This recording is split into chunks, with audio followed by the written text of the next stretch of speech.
They laughed so hard that day, I almost forgot my stew was burning, and for a moment, I thought my dreams were burning with it.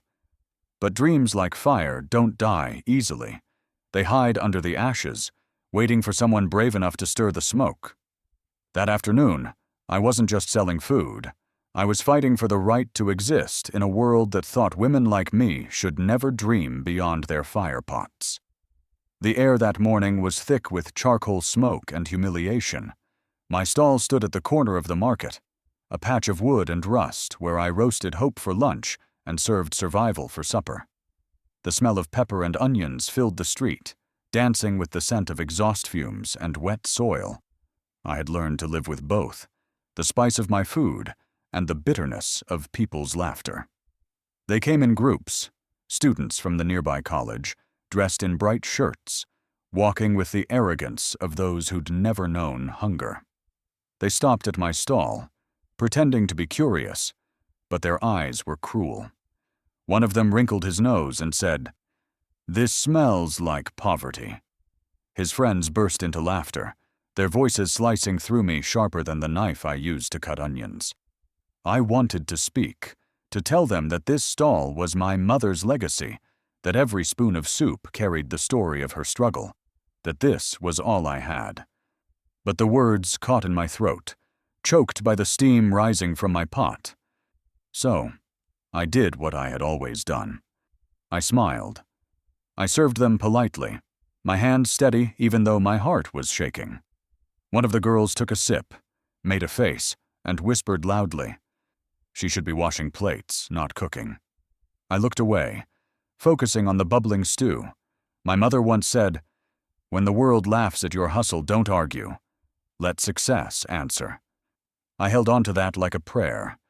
But prayers don't stop the sting of mockery. They only teach you to endure it. As the day stretched on, the laughter faded into the hum of traffic. When evening came, I was left with half a pot of unsold food and half a heart of unspoken anger. I sat on a wooden stool, watching the smoke twist into the dying light, and for the first time, I wondered if my mother had been wrong. Maybe hard work wasn't enough.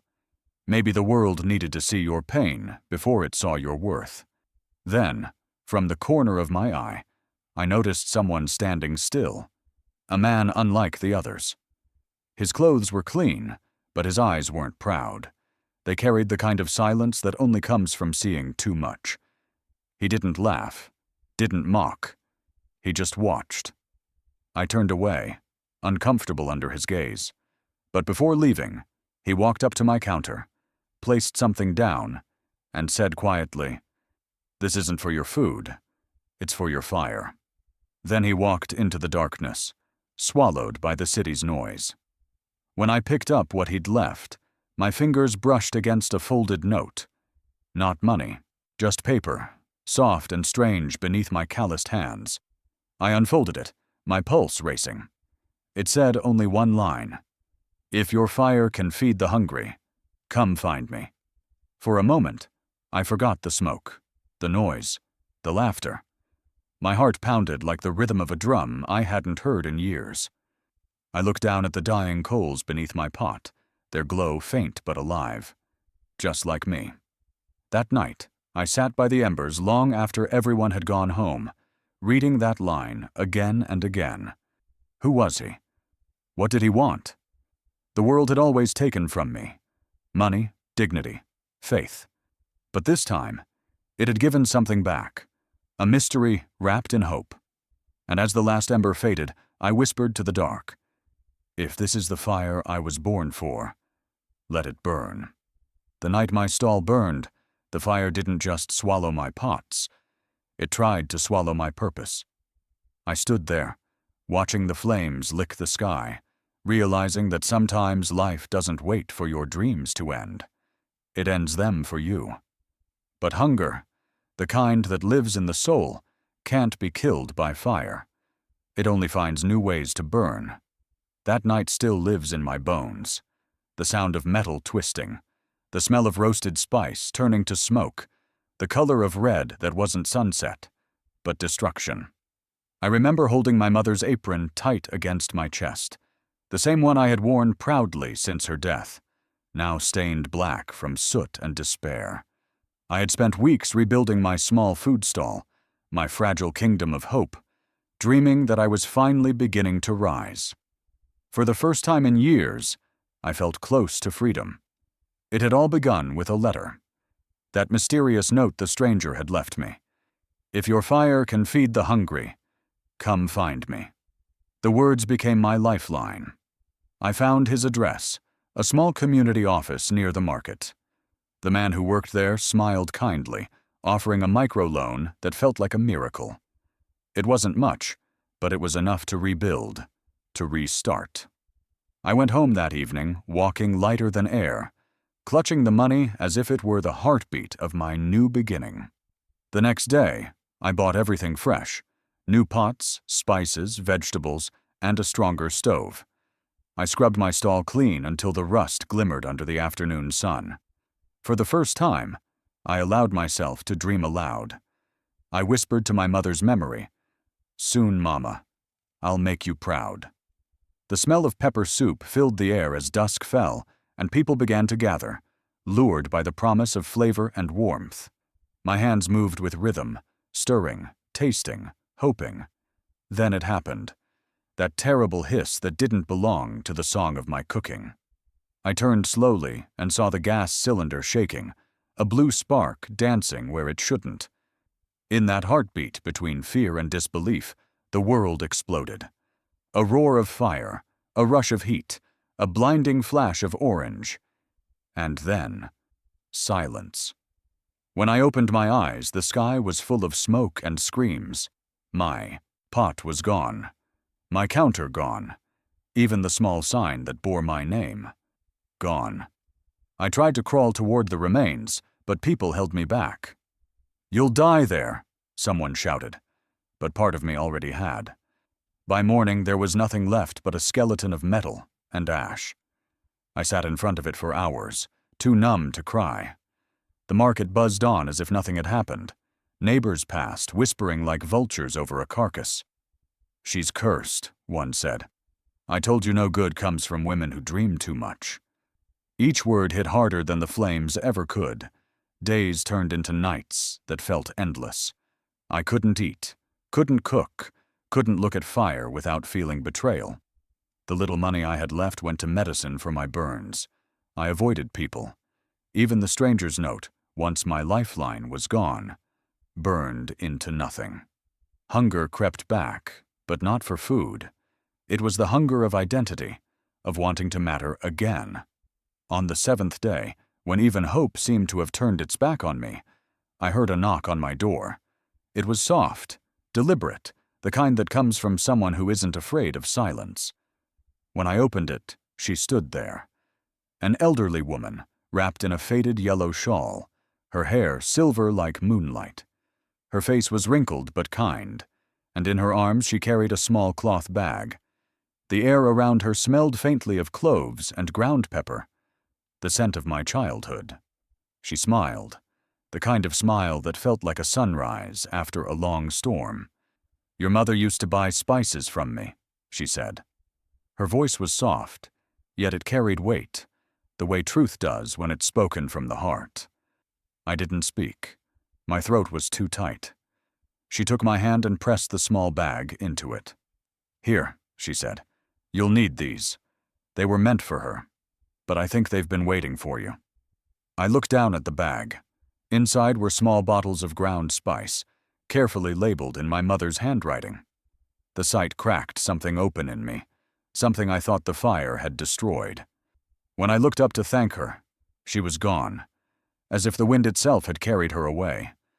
Only the smell of her spices lingered in the air, mingling with the smoke of yesterday's loss. I held the bag close to my chest, and for the first time since the fire, I whispered, "Maybe the flames weren't the end. Maybe they were the beginning." She looked at my ruins and said, "Child, this is not the end. It's the beginning of your flavor." Her voice came like rain after a drought, soft but strong enough to wake something sleeping inside me. The day I met Mama Grace, I didn't just meet a woman. I met the voice my mother left behind. The morning after the fire, I sat outside my burnt stall with my mother's old spice bag clutched to my chest. The ashes still smelled of my dreams. Bitter, smoky, unfinished. The market had moved on without me. The vendors laughed, the city hummed, and I sat in silence, a ghost among the living. That's when I heard her. "You can't sit among ashes forever, girl," a voice said behind me. I turned to see her, a broad-shouldered woman with eyes like dark coffee and a face carved by both laughter and loss. She wore a stained apron, her head wrapped in a bright blue scarf that had clearly seen more kitchens than mirrors. She looked at the burnt wood and broken pots around me, then back at me. "Is this yours?" she asked. I nodded weakly. "Then stand up," she said, her tone not cruel, but commanding. "A cook who sits in her own ashes will never taste tomorrow." Her name was Mama Grace, and from that moment, my life began to turn like a spoon in a simmering pot. She ran a small roadside kitchen 2 streets away, famous among taxi drivers and market women for her spicy fish stew. She offered me a job, not as a charity case, but as an apprentice. "You'll start by cleaning, watching, and learning. If you can survive my kitchen, you can survive anything." Her kitchen was chaotic and symphony at once. The air smelled of smoke, oil, and unspoken wisdom. Every morning began before sunrise. Every meal was a lesson, not just in food, but in life. "Salt," she would say, "is like pride. Too little and people forget you. Too much, and they can't stand you." When I burned the rice, she didn't scold me. She just smiled and said, "Good. Now you'll remember that fire listens only to respect, not fear." Weeks turned into months. My hands toughened. My confidence grew. I learned how to measure flavor by instinct, how to taste emotion in every spoon. Her customers became mine too. They began asking for the young one's stew. One day, Mama Grace handed me a pot and said, "Today, you cook." I froze. She nodded toward the stove. "Don't fear the fire. You were born in it." That day, I made my first dish using my mother's spice mix. The smell alone brought tears to my eyes. Pepper, ginger, a hint of cloves. It smelled like home, like everything I had lost and found again. Customers lined up, murmuring about the taste, asking who made it. Mama Grace just pointed to me and said, "The girl who refused to die." From then on, business grew. We patched up a new stall from old wood and tin sheets, painted the sign, "Grace and Daughter," and worked until our laughter drowned out the noise of the city. For the first time in years, I didn't feel poor. I felt purposeful. Every pot we sold felt like redemption simmered in sauce. But joy, like stew left too long on the fire, can burn if you don't watch it. Mama Grace had been coughing for weeks. She brushed it off, saying, "Just the smoke, child." But one morning, I came early to the kitchen and found her slumped against the stove, her apron stained not with oil, but with something darker. I dropped to my knees beside her, calling her name, shaking her shoulders. But her eyes were already distant, like she was staring at something beyond the ceiling. She smiled faintly, the same way my mother had the day she died. "Don't stop cooking," she whispered, her voice a flicker of breath. "But listen to me, child. Never sell your soul for success." Her head fell against my arm, and the fire under the pot hissed softly, as if bowing in respect. I sat there, tears falling into the stew, the smell of spice mixing with grief. The customers outside were calling for food, but I couldn't move. I looked at her still face and whispered, "You taught me how to live through fire. Now how do I live without you?" The first time I cooked after Mama Grace's funeral, the pot trembled as if her spirit was still inside it. Grief has a scent. It smells like burnt oil, and memories you can't swallow, no matter how hard you try. They say every great meal carries a secret. Mine carried 2 souls, my mother's and Mama Grace's, both watching, both whispering, "Don't stop now." After Mama Grace's death, the world felt quieter, heavier, and crueler. The markets no longer hummed with joy. Even the clatter of pots sounded hollow. Her kitchen, once loud with laughter and life, now felt like a church after a funeral, still smelling of spice and smoke, but missing its heartbeat. I couldn't bring myself to cook for days. Every time I tried, my hands froze halfway, the sound of her voice echoing, "Taste before you serve, child. Food without love is just survival."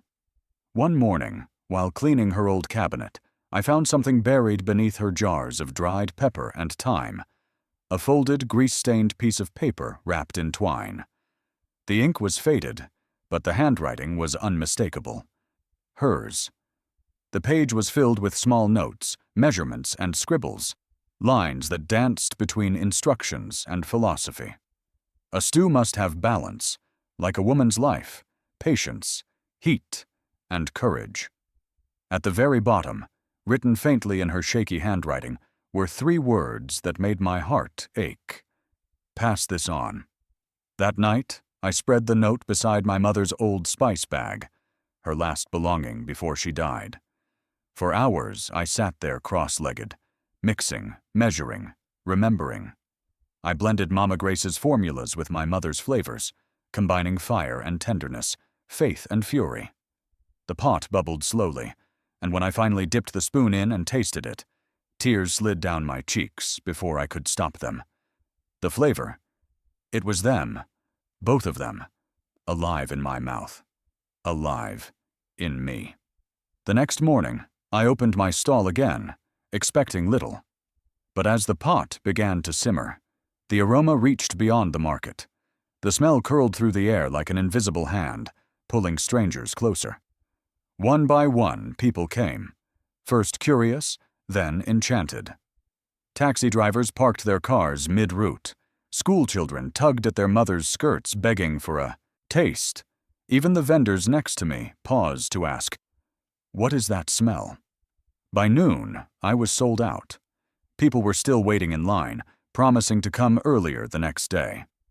I stood there, dizzy with disbelief, the sound of praise filling the same space that had once held ridicule. My stew, our stew, had become a sensation. It wasn't long before my name began to spread. People called me the girl who cooks with spirit, and for the first time, I felt I was becoming who both my mothers had believed I could be. That's when he appeared, Mr. Bello. He came in a crisp navy blue suit, shoes that gleamed like mirrors, and a smile sharp enough to cut through sincerity. He ordered a plate, ate quietly, and said, "You've done something special here." His voice had the calm confidence of someone used to being obeyed. "Your flavor is unique. It deserves a stage bigger than this street." His words melted into me like honey poured into warm tea. No one had ever spoken to me like that, not with admiration, not with belief. He introduced himself as a restaurant investor, someone who helped talented dreamers like me grow. We spoke for hours about possibilities, bigger kitchens, modern stoves, a restaurant in my name. When he offered partnership, I didn't hesitate. "We'll sign the papers next week," he said, handing me his card. "Get ready. You're about to feed the world." For the first time, I allowed myself to imagine Mama Grace's name on a signboard, shining in gold. I told myself this was her legacy coming alive through me. That night, I prayed, thanking both my mothers, and the man who, I thought, was my miracle. But miracles don't always wear wings. Sometimes they wear expensive suits and steal quietly while you're still dreaming. Weeks later, I walked through the market and froze, mid-step. Across the street stood a new restaurant, tall, beautiful, bright. The sign gleamed in gold letters, "Bello's Heritage Kitchen, home of the famous African stew." I went closer, heart pounding. The air was thick with a scent that broke me. My stew, my recipe, my soul simmering behind someone else's door. I watched waiters serve bowls of my flavor, my story, my creation. And above it all hung his picture, smiling like a king who'd built an empire on my bones. I stood there in the sunlight, trembling, unable to breathe. Around me, people praised his genius, unaware that they were tasting my ghosts. The betrayal settled like smoke in my chest, heavy, choking. I turned away slowly, whispering to myself, "You can steal my recipe, but not the hands that created it." What I didn't know then was that this theft would not destroy me. It would ignite the most powerful fire of my life. He didn't just steal my recipe. He stole the taste of my dignity. They say betrayal burns colder than fire, but that's a lie. It burns deep, in places even scars refuse to cover. When I confronted him, I realized he hadn't just taken my food. He had taken the proof that I existed. The day I walked into Mr. Bellow's restaurant, I didn't walk in as a customer. I walked in as a storm. My heart was pounding, my throat dry, my palms trembling. But my anger was steady. The scent of my stolen stew filled the air, rich and familiar, the same aroma I had breathed for years. It mocked me now, sweet and cruel. When I found him in the corner office, surrounded by polished tables and glass walls, he looked up with a grin that cut like a knife. "Ah, the young chef," he said smoothly. "I see you've come to congratulate me." "Congratulations," my voice cracked. "You stole my recipe. Our recipe. You stole my story." He leaned back, unbothered, his fingers tapping on the table as though keeping rhythm with my breaking heart. "You can't steal something that was never yours," he said coldly. "You had an idea. I built an empire from it. That's business, my dear, not theft." I felt something inside me crumble. I wanted to scream, to throw his polished plates across the room, but he wasn't done. He stood, walked around the table and whispered, "Let me give you some advice. Poor people shouldn't waste time on pride. Sell your food, not your tears." Then he smiled, turned his back, and left me standing there. Small, invisible, humiliated. I left his restaurant with my fists clenched and my soul in pieces. The streets felt different after that day. Customers who once crowded my stall now walked past, drawn to his fancy signs and glass windows. I couldn't blame them. Why would anyone choose my rickety table over the shine of chandeliers? My little stall, once full of laughter and life, turned quiet. I cooked less each day until I stopped altogether. Weeks passed like shadows, slow, heavy, unkind. I wandered the markets aimlessly, my apron folded and forgotten. People whispered when they saw me, some with pity, others with the same mocking tone I thought I'd buried years ago. She had her chance, they said. She couldn't keep up. They didn't know the truth. They didn't care. But destiny, like hunger, doesn't stay silent for long. One evening, as I sat outside my shuttered stall, a man approached, tall, thin, and vaguely familiar. His face was worn, but his eyes held a shame I recognized. "Do you remember me?" he asked. I frowned, trying to place him. Then I saw it. The smirk from years ago, the college boy who once stood with his friends mocking my cooking. Only this time, his smile was gone. He looked at the ground and said quietly, "I used to laugh at you. Now I'm the one looking for work." I studied him for a long moment, the ghosts of old humiliation rising and fading in my chest. Then, without a word, I pointed to the stool beside me. "Sit," I said. "Tell me what you can do." From that night on, he became my first helper. He wasn't skilled, but he was loyal.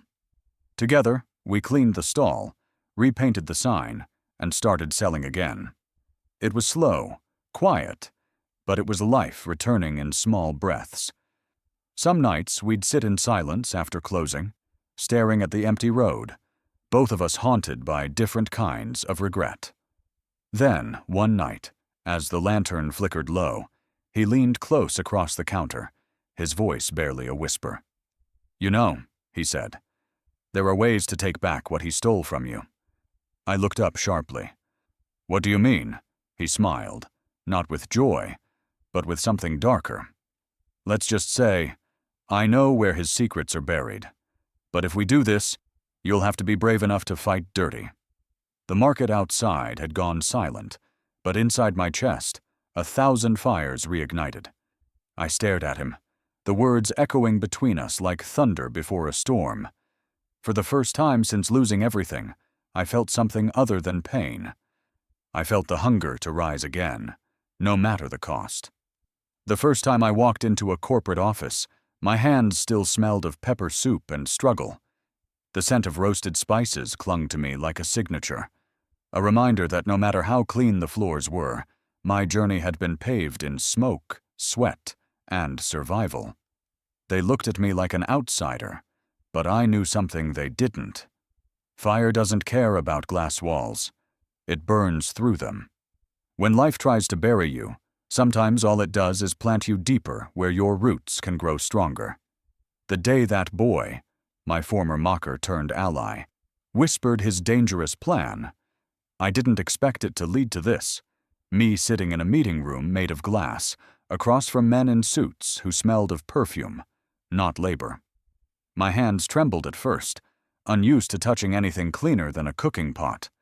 But as I spoke about food, about legacy, about the taste of resilience, every head in that room turned to listen.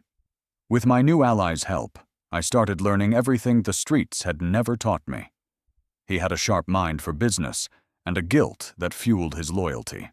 We spent nights scribbling on napkins and scrap paper, designing logos, listing ingredients, planning prices. I learned what supply chain meant, how to calculate profit, how to talk like those who thought street vendors were invisible. Together, we built something we called Flame and Faith Foods, a name born from where we had come and what we refused to lose. Our first batch was small, jars of Mama Grace's spice mix, bottled neatly and labeled by hand. We sold them at local markets, in corner stores, even at bus stops. People loved the name. They said it tasted like home, but smelled like hope. The aroma became our advertisement, the label our silent story. Soon, vendors began asking to stock our products, and customers started calling, saying they wanted more. For the first time, my success wasn't hiding behind anyone else's name. Itiaides stood proudly, glowing in my own. When the local radio invited me to share my story, I almost said no. Fear still followed me, the fear of being laughed at again, of being told I didn't belong among the educated and powerful. But my ally looked at me and said, "You've fought harder battles than a microphone." So I went. The studio was cold, the microphone larger than I expected. My voice trembled at first, but as I began to speak about Mama Grace, my mother, the fire, the betrayal, and the rebirth, something inside me settled. The host leaned closer, eyes wide, clearly moved. When the interview ended, she smiled and said, "Your story will inspire many." By the next day, my phone wouldn't stop ringing. Orders doubled. Messages poured in from strangers saying they believed again in second chances. It felt unreal, the kind of turning point that people write about, but rarely live. For once, the laughter around me was pure joy. That evening, as the sun dipped low over the city, I stood in front of the Flame and Faith banner and whispered, "We did it, Mama." The stall girl had become a businesswoman. The ashes had turned into fuel. The same city that once mocked my fire now bought it by the bottle. I should have known peace doesn't last long in stories like mine. 3 days after the radio aired my interview, a man in a gray suit arrived at my doorstep. He handed me an envelope with a cold smile. The paper inside carried a logo I'd never forget, Bellows Heritage Kitchen. My breath caught as I read the words stamped in bold, "Cease and desist. Recipe infringement and intellectual property theft." The world began to spin. The man who stole my recipe was now accusing me of stealing his. The day I walked into the courtroom, I smelled roasted spices and betrayal, both mine. They said I didn't invent flavor, as if pain had no recipe, as if the fire that fed me all these years could be owned by a man who never burned his hands. In that room full of lawyers and lies, I realized the world doesn't just steal your work. It steals your story, then sells it back to you with interest. The courtroom didn't smell like justice. It smelled like perfume, polished shoes, and arrogance.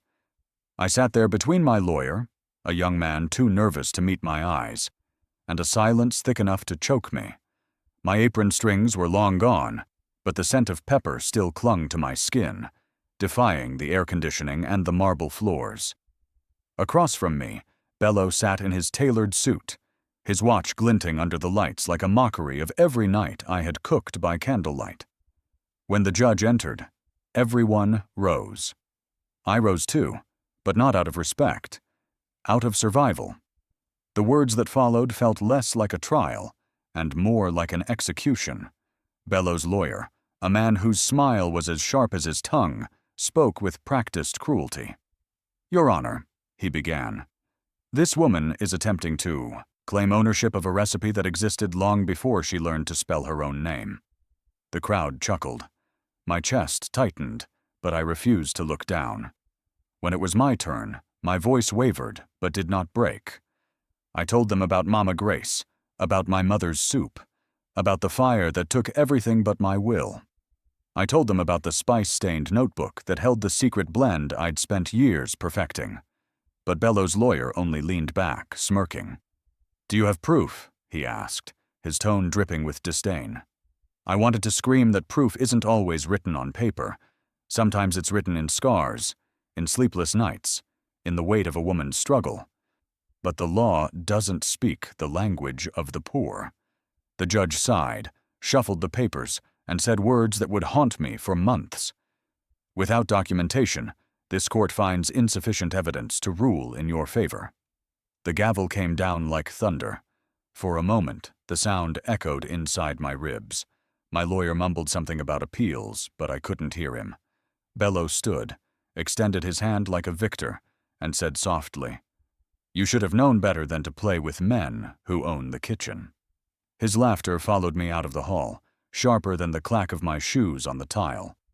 The next morning, newspapers screamed headlines that tasted like poison. "Street vendor loses recipe war." Some called me delusional, others called me desperate. No one called me right. My small shops were sealed, my spice jars confiscated, my name dragged through gossip like dirt in rainwater. I returned home to silence, the kind that follows when dreams stop breathing. I sat beside my last cooking pot, tracing the cracks on its side. Hunger pressed against my ribs, not just for food, but for dignity. Days turned into weeks, and I learned to survive on memory. Every scent in my kitchen became a ghost. The way Mama Grace laughed when she stirred the pot, the way my mother sang when she ground pepper. I told myself I would start again, but the truth was bitter. I was tired, humiliated, and broke. I had fought the world with flavor, and lost. Then, one evening, as I began packing the few jars of spices I had left, there was a knock at my door. A courier stood there, holding a white envelope sealed with a golden crest. I almost didn't open it. When I finally did, my eyes froze on the words printed inside. "You are hereby invited to participate in the National Culinary Championship, celebrating Africa's finest chefs." For a long time, I didn't move. The letter trembled in my hands, glowing faintly under the dim light. Somewhere between the ashes of defeat and the scent of fading spice, a spark reignited. They took my kitchen, my name, my pride. But maybe this was my last chance to take back my story. I folded the letter carefully, looked at the sky through my window, and whispered, "All right then, let's cook." When I stepped onto that TV set, I wasn't cooking for fame. I was cooking to reclaim my name. The lights were too bright, the cameras too close, and the air too cold. But inside me, a fire long buried began to burn again. Everyone there came to compete for a trophy. I came to avenge my soul. When I first walked into the studio, I could feel my old world colliding with a new one. The air smelled not of charcoal and smoke, but of polished steel and sterilized ambition. Rows of cameras glared down from above like watchful gods. Every corner glittered with spotless counters, gleaming pans, and contestants dressed in crisp white coats. I looked down at my own apron, clean but frayed at the edges, and smiled quietly to myself. They had their knives. I had my history. The producers welcomed us with dazzling smiles and shouted instructions, their voices echoing through the bright set. Remember, it's not just about taste. It's about story, presentation, emotion. Story. That word struck deep. I didn't have sponsors or endorsements, but I had a story no script could invent. A story cooked in hunger, grief, and survival. The other chefs adjusted their digital timers and whispered about fusion sauces and imported ingredients. But I tightened my headscarf and whispered a prayer to Mama Grace and my mother, wherever they were watching from. The first challenge was simple: create a dish that represents who you are. My hands trembled as I lit the stove.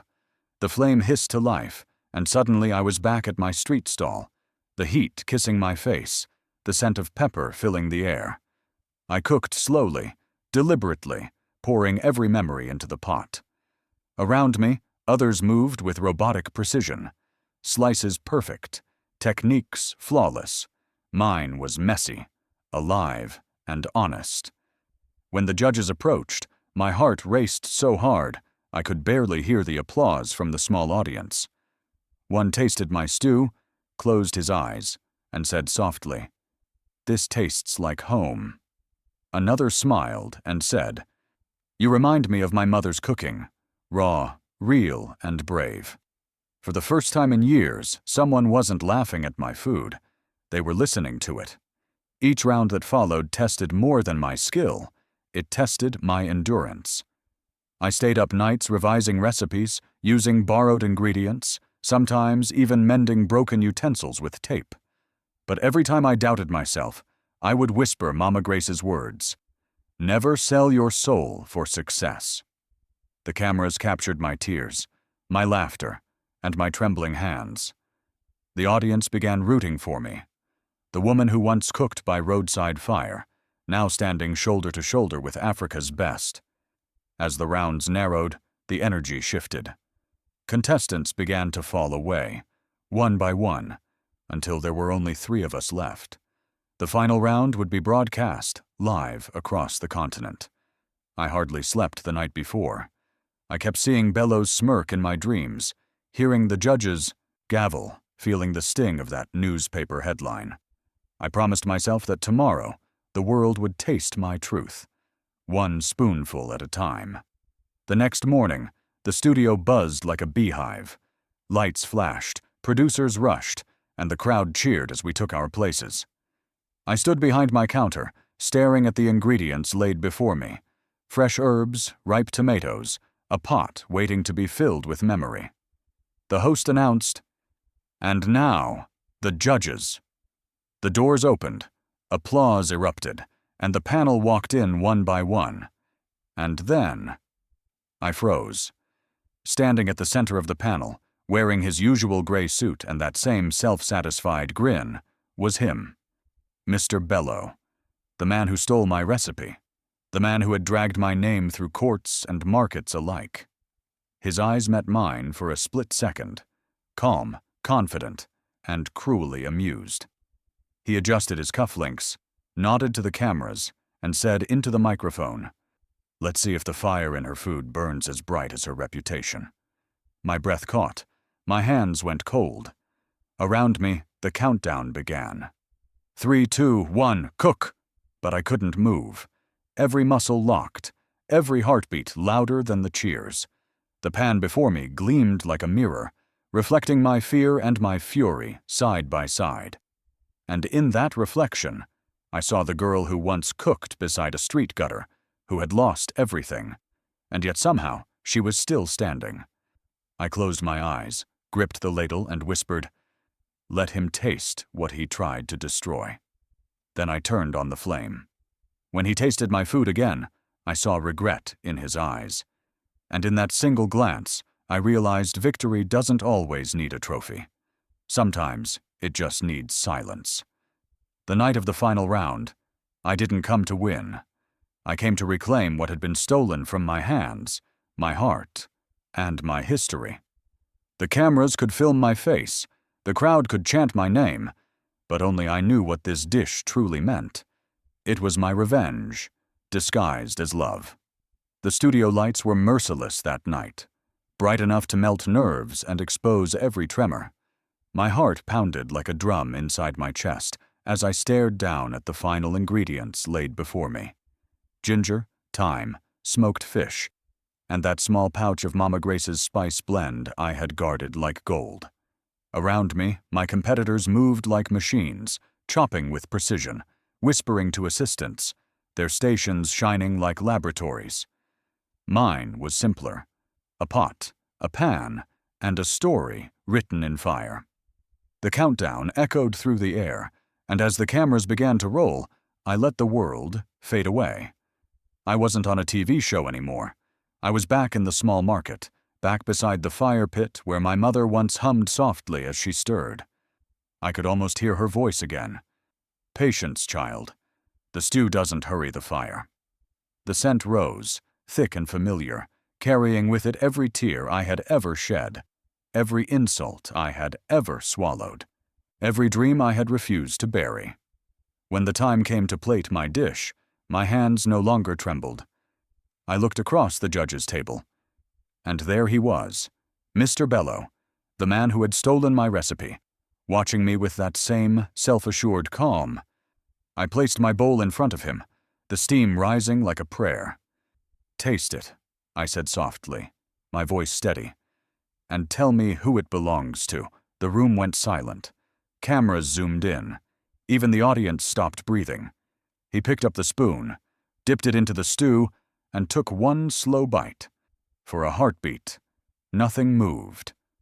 Then I saw it. His eyes flickered, just for a moment, that brief shimmer of recognition and regret. The flavor had found its way home. The other judges tasted too, their faces lighting up with awe. "This," one whispered, "is heritage reborn." Another said, "It tastes like courage." The host lifted the microphone, voice trembling with excitement. "Ladies and gentlemen, Africa's finest chef, the woman who turned pain into perfection." The crowd erupted. People rose from their seats, clapping, cheering, some even crying. I felt the weight of years lift from my shoulders. The smell of smoke that had once symbolized struggle now smelled like freedom. My story, once mocked, once stolen, was now mine again, owned and celebrated. The cameras caught everything, the tears running down my cheeks, the trembling smile that refused to fade. By the next morning, the internet was on fire. My name trended across the continent. Headlines read, "From market stall to master chef." Investors called, sponsors offered deals, food networks wanted interviews. For the first time in my life, people weren't laughing at my dream. They were lining up to be part of it. My little recipe had crossed oceans and screens, carrying with it the legacy of every woman who had ever cooked through struggle. But success, I learned, always travels with a shadow. That evening, at the after-party, a grand celebration filled with lights, champagne, and flashing cameras, I stood near the balcony, watching the city glow below. And then I heard that voice again, calm and familiar. "Congratulations," he said. I turned, and there stood Mr. Bello, a drink in one hand, a contract in the other. "You've proven yourself," he said with a smile that didn't reach his eyes. "Now let's make you bigger than Africa. Sign this, and I'll make you a global brand." He slid the paper toward me, his eyes glittering. I looked down at the contract, then up at the man who once stole my life, and I knew this decision would either crown me or destroy me all over again. Success brings smoke of its own, the kind that blinds you if you're not careful. They say the fire that once forged you can also consume you if you forget where you came from. I built my empire from ashes, but I didn't realize that even golden kitchens can burn. The first time I walked into my own restaurant, Not a stall, not a borrowed kitchen, but a shining building with glass doors and my name carved above it. I felt the world tilt beneath my feet. The scent of pepper and fried onions filled the air. The hum of conversation mixed with laughter. And for a fleeting moment I thought, this is what redemption smells like. Every wall was painted in warm orange and gold, colors of flame and faith, my brand, my story, my life reborn. Soon, one restaurant became 2, then 5, then 10. Billboards with my smiling face rose above highways. Television shows invited me to speak about resilience. Business conferences wanted to hear about female empowerment through food. People began to call me Africa's Queen of Flavor. My photo appeared in magazines, my recipes in cookbooks. When I walked through the streets, strangers stopped me for autographs. Children recognized me from TV. It was everything I had once dreamed, or so I thought. But success has its own hunger, the kind that doesn't crave food, but control. Suddenly, everyone wanted a piece of me. Investors with big promises, relatives with open hands, friends with new expectations. Some called daily with proposals. Others came crying with debts. I said yes to too many, too soon. My name, my image, my brand began to stretch thin across contracts I barely had time to read. I hired managers, accountants, assistants, people who spoke in languages of business I still barely understood. They talked of expansion targets and supply efficiency, words that sounded powerful, but hollow. My days became endless meetings, my nights sleepless hours haunted by profit margins. The fire that once burned in my kitchen now lived in my head, raging hotter than any stove I had ever known. The food changed, too. It still tasted good, but not alive. The spices were the same, yet something invisible had gone missing. The heartbeat. I no longer stirred pots with my own hands. Others did it for me, under fluorescent lights and schedules. I began missing the scent of real charcoal smoke, the chatter of markets, the chaos that had once been my classroom. And somewhere between the applause and the exhaustion, I began to lose the very thing that made me, me. I stopped visiting my old street. I stopped cooking for myself. I stopped remembering that once success had meant survival, not stardom. Then came the breaking point. One afternoon, while preparing for an interview about ethical entrepreneurship, my phone began buzzing non-stop. Messages, missed calls, notifications piling up faster than I could read them. My assistant rushed in, her face pale. "You need to see this," she said, her voice trembling. On the TV screen, a reporter stood in a dusty rural field, microphone in hand. Behind her were women and children carrying sacks of dried peppers, their hands cracked, their faces weary. The headline at the bottom of the screen read, "Flame and Faith Supply, Chain Exposed, Poor Farmers Underpaid and Exploited." The camera zoomed in on a woman speaking tearfully. "They say it's the big chef's company," she said. "They pay us so little we can't even buy the food we grow." I felt my stomach twist. My name, my brand, flashed beside her words. The anchor's voice cut through the silence in my head. Authorities are investigating claims that the company's suppliers are taking advantage of vulnerable farmers, the same background the founder herself once came from. I stood frozen, my reflection staring back from the dark TV screen. A woman who had fought her whole life to escape poverty, now accused of feeding off the same suffering she once endured. Outside, flashes from paparazzi cameras began to light up the windows like lightning. Somewhere in the distance, I could almost smell the old smoke again, not from charcoal, but from the fire of everything I'd built beginning to burn. For the first time, I realized feeding people is not enough. You must also feed their hope. I had spent years feeding stomachs, but now I wanted to feed dreams, the kind of hunger that outlives poverty. The world had watched me rise, fall, and burn. Now it was time to rebuild, not for glory, but for grace.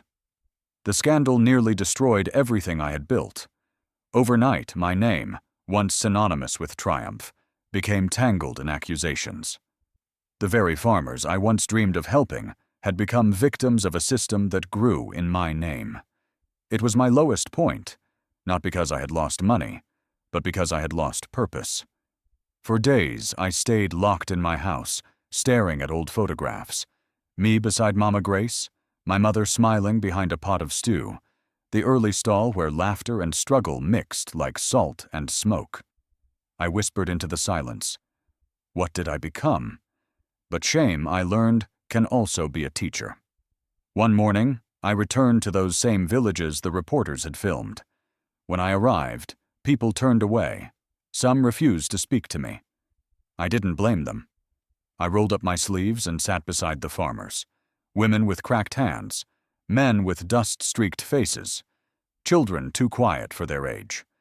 I told them the truth.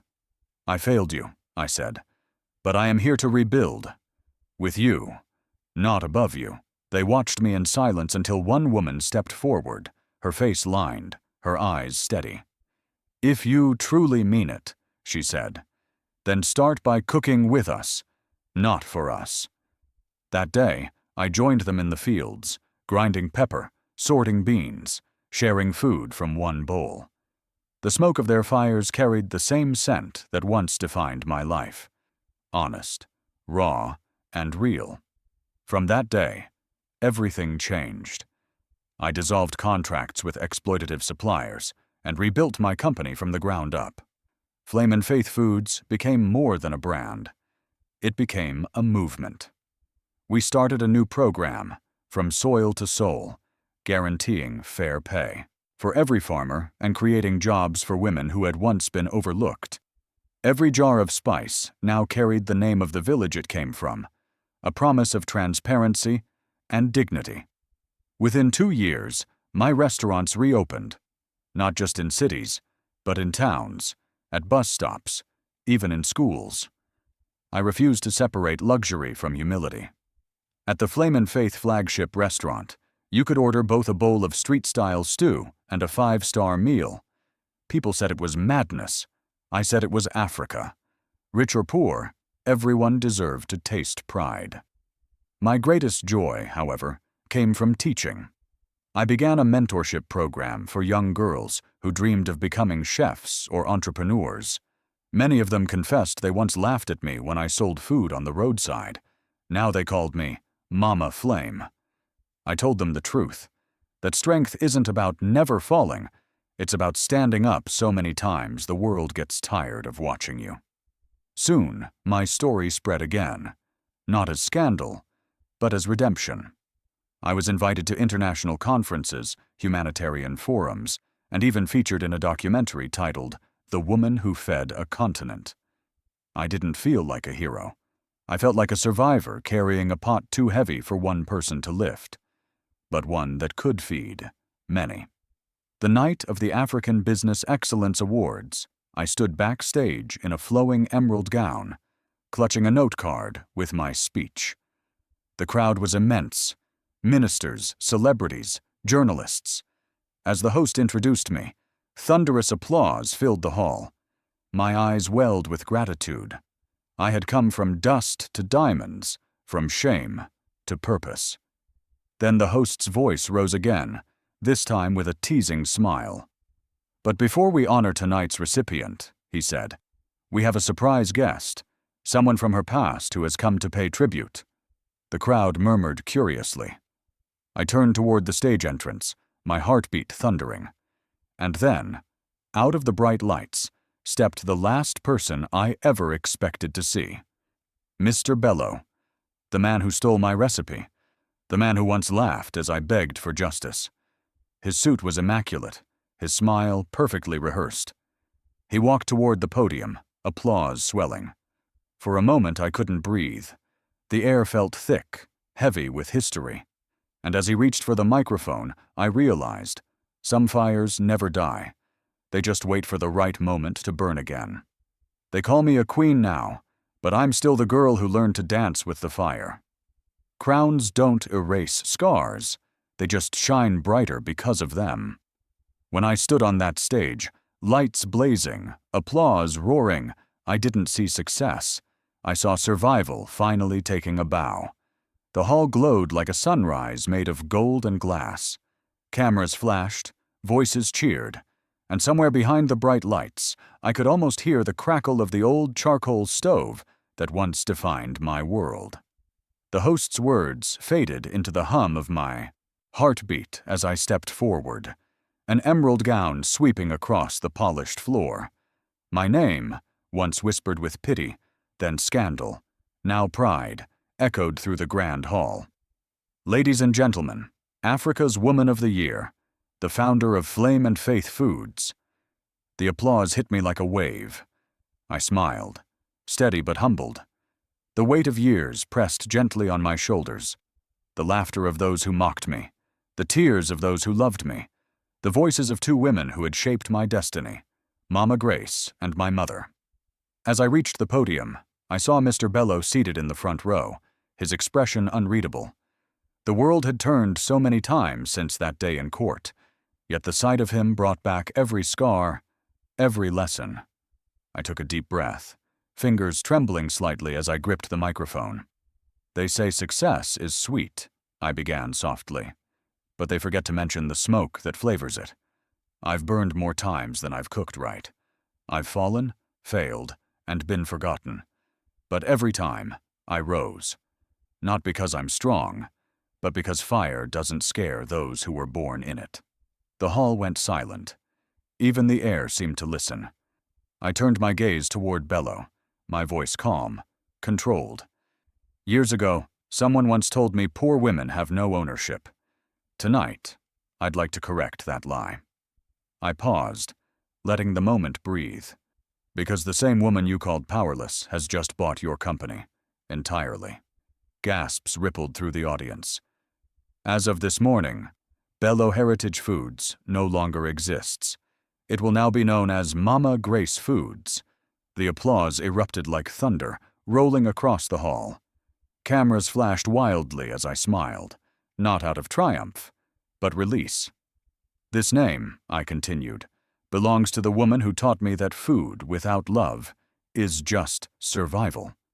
To my mother, who believed that learning could cure hunger, and to every young girl out there who is told her dream is too small, remember this: the world may laugh, but fire listens. Tears shimmered in the eyes of strangers and friends alike. I could see reporters scribbling furiously, flashes of light painting my face in silver bursts.